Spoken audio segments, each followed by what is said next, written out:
God had the solution before they had the problem. He said in Isaiah, before you call, I will answer you. That's why we can live in peace, not worried about our children, stressed over our health, losing sleep over our finances. God is going ahead of you. There are things He's doing right now that you can't see. Maybe the waters are not parting. You don't see any sign of things changing. That's okay. Have upstream faith. God is working. He's taking care of what you're concerned about. The angel has already been dispatched with the answer. There are upstream blessings coming your way. If you're going through hell, keep going. I mean, why would you stop there? You know, I was in hell, so why stop now? If you're going through hell, you should keep going. Because to stop now, you in hell, right? And so I've always had that mindset to, if God wakes you up again, and like every day He wakes you up, it's a sign from Him that He ain't through with you yet. It's a sign from God that He has more to give you that you haven't received yet. So every day you wake up, I don't care what your situation is, you got to go, okay, wow, He got something else for me.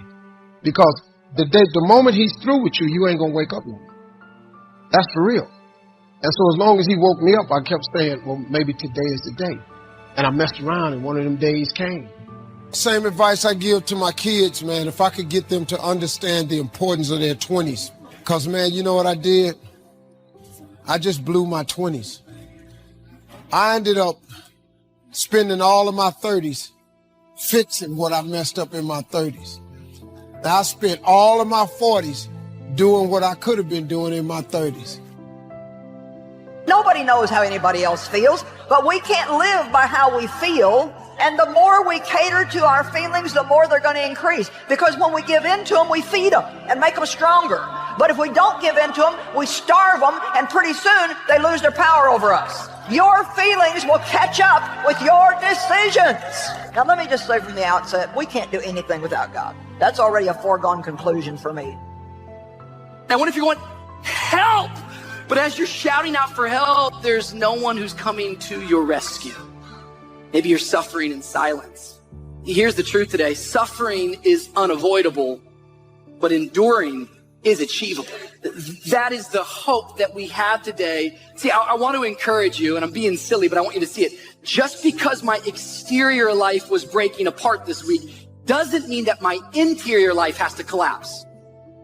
Feed off each other and give each other strength and hold each other accountable. And magic happens when you do that. Trust me on this. Don't let other people's failure create fear in you and going after something. I'll never forget when I decided that I was going to become a motivational speaker.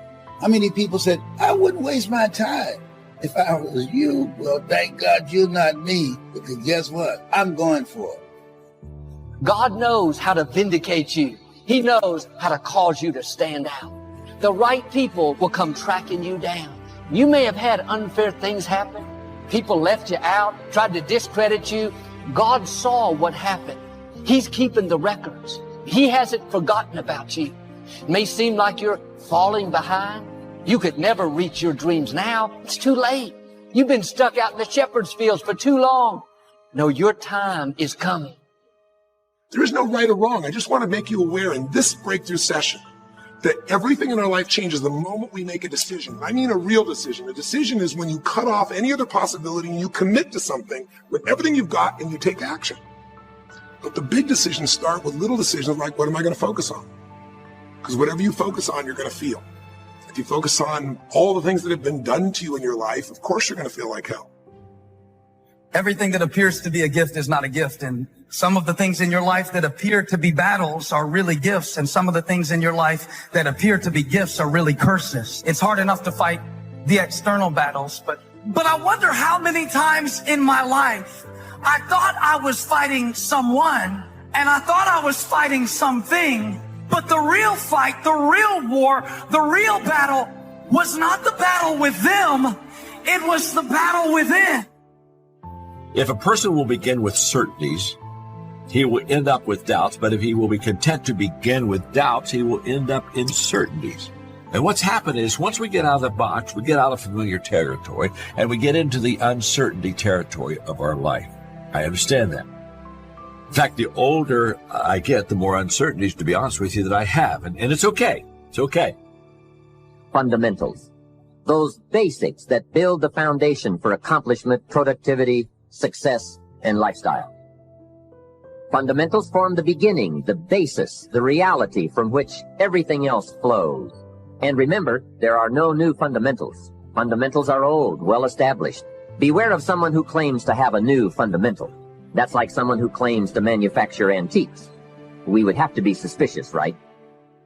The definition of important fundamentally is something like that which you should do first. You know, that constitutes importance. That's also something that's relevant, I would say, too, because a lot of the way that we look at the world is as a place to live. We look at the world as a place in which to act, and we make a lot of judgments about the nature of the world in terms of how we should structure our action. You see, when you're hungry, if you don't consume the right things to feel that hunger, then you will begin to feed on things you never said you would consume. I believe with all of my heart, if you don't direct your spiritual hunger in seasons to feed and hunger after spiritual things, that those hungers will direct you to the wrong things. They think they can do it all by themselves. They don't think they need God. They don't think they need God's grace. They don't think they need His mercy or forgiveness. There, you know, if it's to be, it's up to me. But when we're humble and when we admit that we don't have enough resources to make it through this situation, God opens the floodgates of heaven and He pours out His grace on the humble. And you know what? Then God expects you to treat yourself and everybody else the same way. Someone else's attention does not define whether or not you're lovable or whether or not you're worthy. Your worth and whether or not you're lovable is determined by whether or not you think you're worthy and lovable. And so you want to untangle attention seeking from your self-worth. All of this has to do with how you interact with other people. I looked up, man, I had let too much time slip away. If you could get young people to get their foot on the gas pedal in their 20s, because right now they think going out is everything. And I keep telling them, man, you're gonna outgrow that in a minute. Because, you know, like at this age, it's when somebody says, hey, we're gonna go out to a club tonight. What? Go out to a club? Are you kidding me? It don't make no sense to you now because you're over that. But it takes a minute for them to understand that, man. It's sad. The first thing that I say every morning is, God, apart from you, I can do nothing. And most mornings I slip out of bed and I get down on my knees by my bed and I say, God, I'm here just to simply say that I can't do anything without you. I am nothing without you. So when I say to you, you need to do this, you need to do that, you need to decide, I'm just trying to provoke you to line your will up with the will of God. But I want to make it clear that you cannot do it on your own. We cannot do anything apart from God. Maybe today you're suffering in silence. You know, the collateral damage of this year has been that mental health has so been hit. Depression is on the rise, anxiety is on the rise, suicide is on the rise, and you go through life every single day, but you're suffering in silence. When I was going through the challenges that I was facing, as I was making mistakes, as I was carrying shame, as I had found myself in problems, I just felt like I couldn't tell anybody. I'm going for it. See, sometimes people allow other people's opinion, other people's experiences or fears to govern what they will attempt to do or not do. Just because somebody else failed at it doesn't mean that you're going to fail at it. And even if you do fail at it, change your approach. Don't change your decision. Keep doing the right thing when the wrong thing is happening. Keep being good to people that are not being good to you. You're going to come into one of these set times where God catapults you ahead. Sometimes God does things gradually, little by little, but there are moments where God will thrust you 20 years ahead. He'll not only make up for lost time, but He'll accelerate things. If you focus on all the amazing coincidences that have happened, things that maybe they were guided, maybe not, but things happen, and because of that, you met this person that's your best friend, your husband, your wife, or because of that, you have this ability, or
because you were there that day, God, you missed an accident. I don't know what it is, but whatever you focus on, you're going to feel. If you focus on people don't care, you'll look for reasons why they don't care and evidence they don't care, you'll find it everywhere. And if you go into what God has for you, wearing the shame of what was done to you. I realized a couple years ago that what the enemy would do to shut down my gift that he gave me was to try to put layers of guilt on me.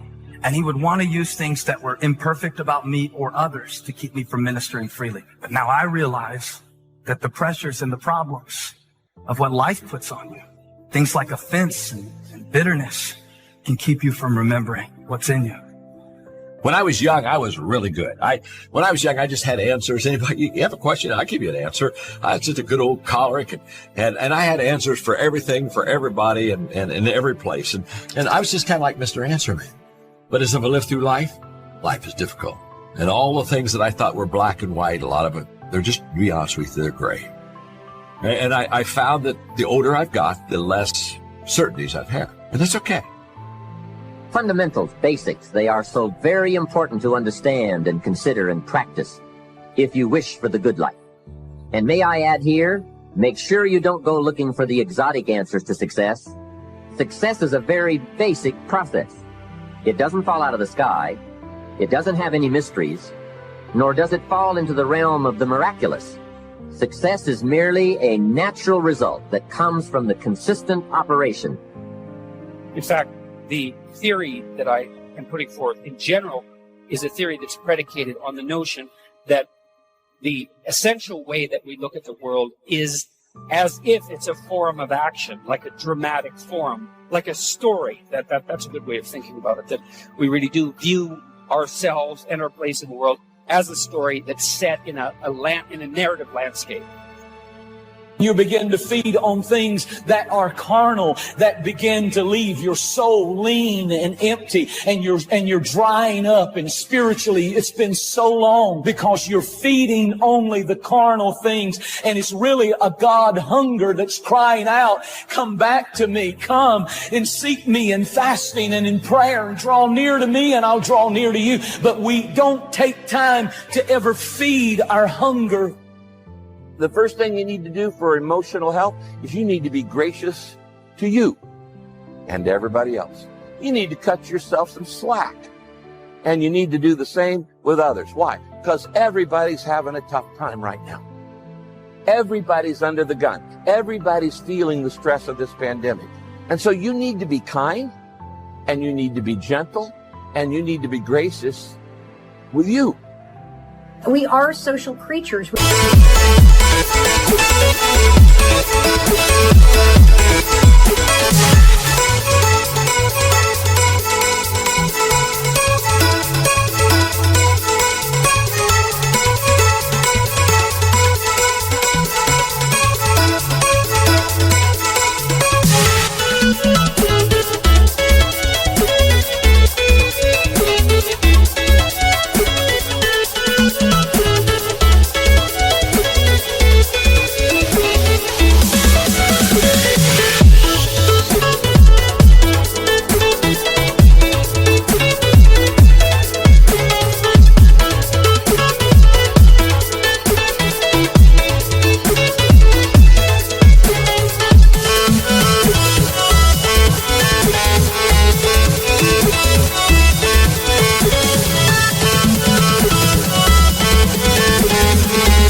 Are driven to connect.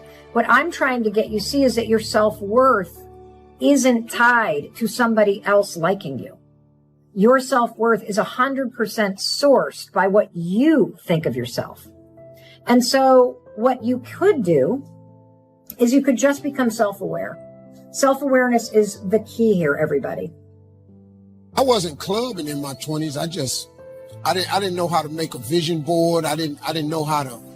What really changed my life, man, was I got in Amway when I was about 24. I got in Amway. And that changed my life, man, because the first time ever they introduced me to self-help books. And I read 2 books that changed my life. It just taught me one simple principle. It don't cost no more energy to think big than it does small. God needs manpower, and we need God power. And that's the truth. All things are possible with God. Anybody can decide to be hopeful. Well, Joyce, you just don't know what's happened in my life. No matter what has happened in your life, you can start turning things around today if you'll make a decision today. That's it. I'm done being negative. I'm done talking negative. I'm not thinking negative. I'm not going to imagine negative things. I am going, with God's help, to have a good attitude. Maybe you're dealing with financial suffering. Maybe it's the pressure of what you've lost, that your business has lost, or your business has gone down, or maybe you lost your job, or maybe you were furloughed, or maybe an entire industry that you've given most of your life to doesn't even exist anymore. Maybe you've suffered physically. Maybe it's in your body. Maybe you've lost someone to COVID. Maybe you've gotten sick. Maybe you have a bad doctor's report right now. We all suffer on different levels. Did you just hear what I said? Change your approach. Don't change your decision. Alexander Graham Bell was asked the question, how did you continue after failing 10,000 times? And he said, I didn't fail 10,000 times. I found 10,000 ways that didn't work. He changed his approach, but he didn't change his decision of what he was working on. He's on fire today.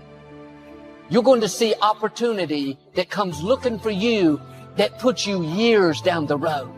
You're going to think, how did I get here? I didn't have the qualifications. I wasn't next in line. This should have taken me my whole life. But suddenly, God is going to thrust you ahead. Get ready for some set times of acceleration. Don't cast away your confidence, for it will be richly rewarded. If you look for evidence that people are really good people inside, that at some level we all care about each other, you'll find it. Seek and you shall find. The secret is, have you become conscious about your decision making? Because this breakthrough session is really, you want to change your life, make new choices. New life comes from new choices, but you got to make conscious choices. When you make decisions about what to focus on and what things mean and what to do, and you're unconscious, you get pretty terrible results usually. Now, we've all done this. I do it still. We all do. But if you want to change your results, you got to become more conscious in your decision making. Maybe my gift will bring me peace. And some of us are like that. We always think we have to make a good impression. We're always living in an avatar. We're always living in some version of ourselves that seems presentable.